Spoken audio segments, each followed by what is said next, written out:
Assalamualaikum warahmatullahi wabarakatuh. Perkenalkan, nama saya Anggun Surya Putri Wijaya dengan NIM G00230016 dari kelompok B5. Di sini saya akan menjelaskan beberapa materi untuk inhale, anatomi, blok, neuroendokrin, dan indera khusus.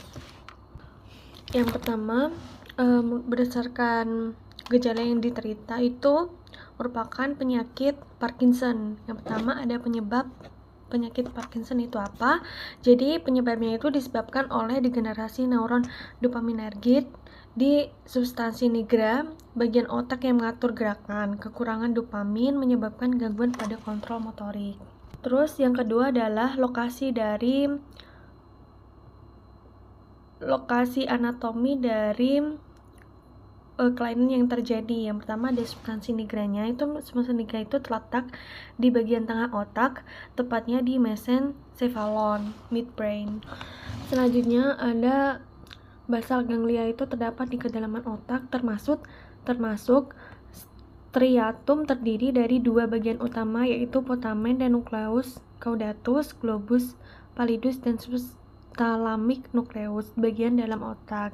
Terus selanjutnya ada korteks motorik, bagian dari lobus frontal, berperan dalam pengendalian gerakan. Yang selanjutnya ada thalamus, itu terletak di pusat otak, di atas otak tengah, midbrain.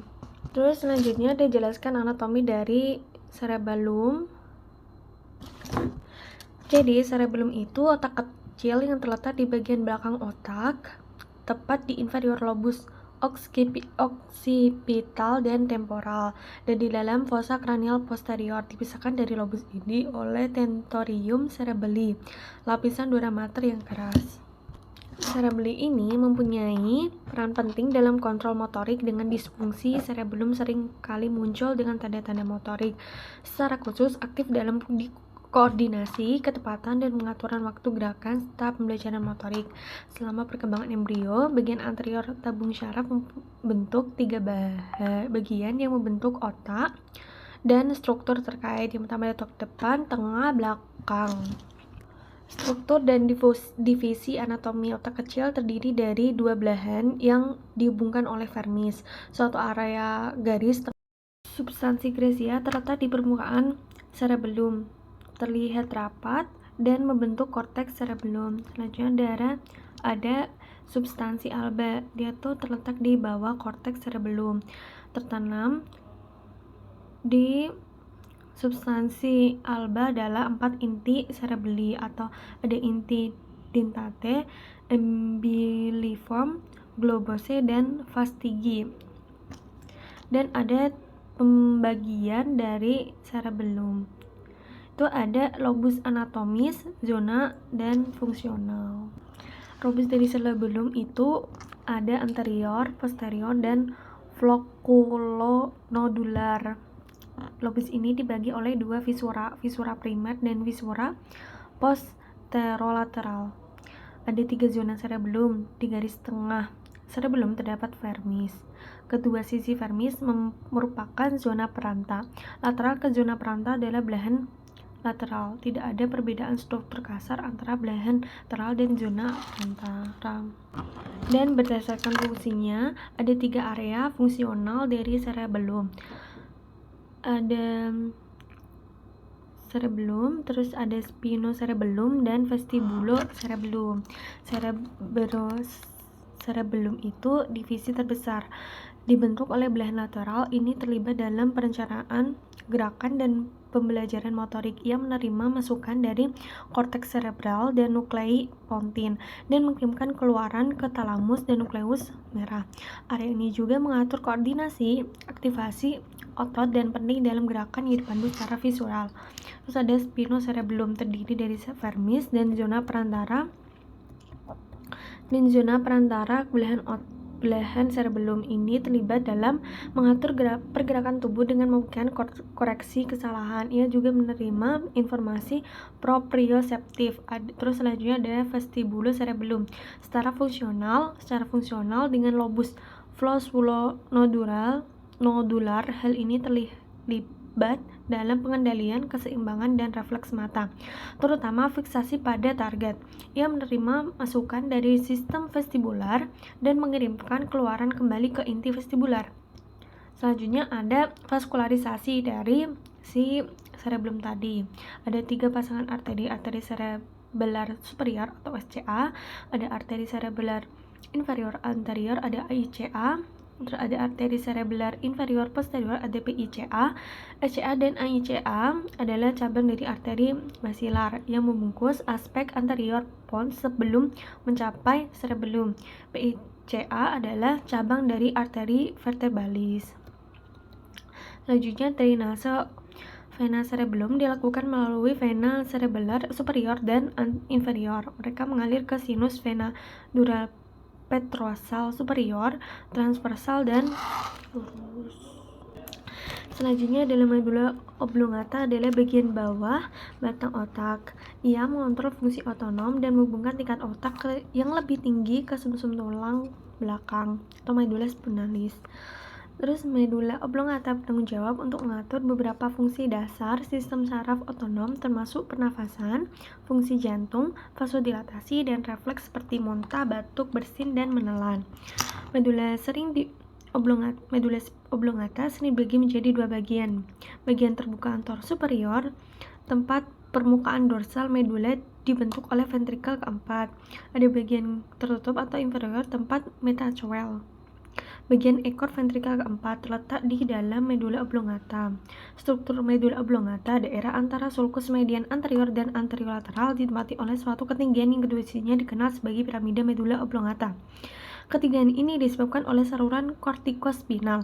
Di bagian bawah medula, beberapa serabut ini saling bersilangan sehingga melenyapkan visura median anterior. Hal ini dikenal sebagai dekusasi piramida. Serabut lain yang berasal dari visura medianus anterior di atas dekusasi piramida dan berjalan ke lateral melintas permukaan pos dikenal sebagai serabut arcuata externa. Daerah antara sulcus anterolateral dan posterolateral di bagian atas medula ditandai dengan pembekakan yang ditandai badan olivare, disebut dengan badan olivare, yang disebabkan oleh massa besar substansi grisea yang dikenal sebagai nukleus olivare inferior. Bagian posterior medula antara sulcus median posterior dan posterolateral berisi saluran yang masuk dari funiculus posterior sumsum tulang belakang. Ini adalah fasciculus gracilis, terletak medial di sebelah garis tengah, dan fasciculus cuneatus terletak lateral. Fasciculi berakhir pada ketinggian membulat yang dikenal sebagai tubercle gracile dan cuneate. Hal ini disebabkan oleh substansi grisea yang dikenal sebagai nukleus gracilis dan nukleus cuneatus. Tepat di atas tubercle, bagian posterior medula ditempati oleh fossa segitiga yang membentuk bagian bawah dasar ventrikel keempat. Fossa dibatasi di kedua sisinya oleh tangkai cerebellar inferior yang menghubungkan medula ke cerebellum. Di bagian bawah medula, tepat di lateral fasciculus cuneatus, ditandai dengan piringan memanjang lainnya dikenal sebagai tuberculum cinereum. Hal ini disebabkan oleh kumpulan substansi grisea yang dikenal sebagai inti tulang belakang syaraf trigeminal. Substansi grisea nukleus ini ditutupi oleh lapisan serabut syaraf yang membentuk saluran tulang belakang syaraf trigeminal. Dasar medula ditentukan oleh serabut commissura menyilang dari sisi ipsilateral di medula spinalis ke sisi kontralateral di batang otak. Di bawahnya adalah medula spinalis. Selanjutnya ada fungsi dari medula oblongata adalah mengontrol fungsi otonom dan menghubungkan tingkat otak yang lebih tinggi ke sumsum tulang belakang. Ia juga bertanggung jawab untuk mengatur beberapa fungsi dasar sistem otonom termasuk respirasi, pusat jantung, sistem simpatis, parasimpatis, fungsi pusat vasomotor, baroreseptor, dan pusat refleks muntah, batuk, bersin, dan menelan. Respirasi itu kemoreseptor.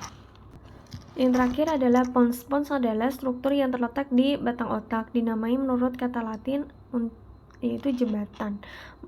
Substansi Gracia ini substansi alba ini mencakup saluran yang mengantarkan sinyal dari otak besar, dari cerebri ke cerebellum dan medula, serta saluran yang membawa sinyal sensori ke talamus. Pons mengandung nuklei yang menyampaikan sinyal dari otak depan ke cerebellum, bersama dengan nukleus yang terutama berhubungan dengan tidur, pernafasan, menelan, kontrol kandung kemih, pendengaran, keseimbangan, pengecapan, gerakan mata, ekspresi wajah, sensasi wajah, dan postur. Di dalam pons terdapat pusat pneumotaksik, sebuah nukleus yang mengatur perubahan dari inspirasi ke ekspirasi. Pons juga berisi pusat kelumpuhan tidur di otak dan berperan dalam menghasilkan mimpi. Fungsi keempat saraf ini meliputi peran sensorik dalam pendengaran, keseimbangan, rasa, dan sensasi wajah seperti sentuhan dan nyeri. Mereka juga memiliki peran motorik dalam pergerakan mata, ekspresi wajah, mengunyah, menelan, buang air kecil, dan sekresi air liur dan air mata. Struktur pons berukuran panjang sekitar 2,5 cm pada orang dewasa. Sebagian besar tampak seperti tonjolan anterior lebar di bagian rostral medula. Di bagian posterior, sebagian besar terdiri dari 2 pasang batang tebal yang disebut tangkai cerebellum.